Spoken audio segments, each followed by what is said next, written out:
Salamat po sa effort po ninyo na i-prepare po yung ganitong baby shower.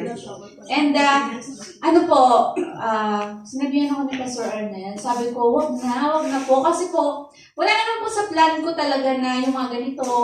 Yung parang gusto ko lang yung alam niyo po ba yung intimate, yung parang walang nakakaalam, ganun lang. Tsaka hindi rin po ako yung parang nagpo-post ba sa Facebook na ganun-ganun. Kasi po gusto ko yung parang kung konti lang yung makaalam po ba. So, ito po yung ginawa nyo ngayong gabi. Salamat po. At sobrang na-appreciate ko po sa puso ko po. Nakakatuwa po. Na kahit wala po yung asawa ko dito,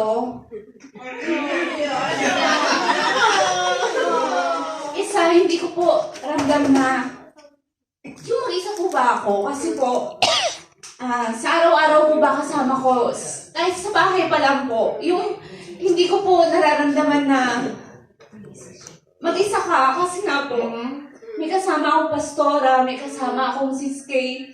Tapos, pag parang sa church po ba, yung nag-a-approach sa'yo yung mga mamis na, "Oy, Kuntis, kamusta ka na?" Alam niyo po ba, sa puso ko, tuwan-tuwa po talaga ako. Kasi, hindi ko po yun, parang po ba, hindi ko ina-expect na, porket buntis po ba, dapat po ba batiin ng mga ganon? Hindi po.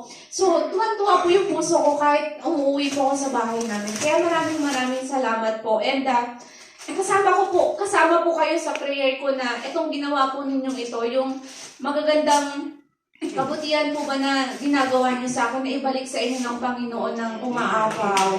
Hindi ko man po yun maibalik sa inyo sa pamamagitan po ng thank you. Bagkus po sa prayers ko po, ibalik po ng Panginoon. Salamat po. God bless.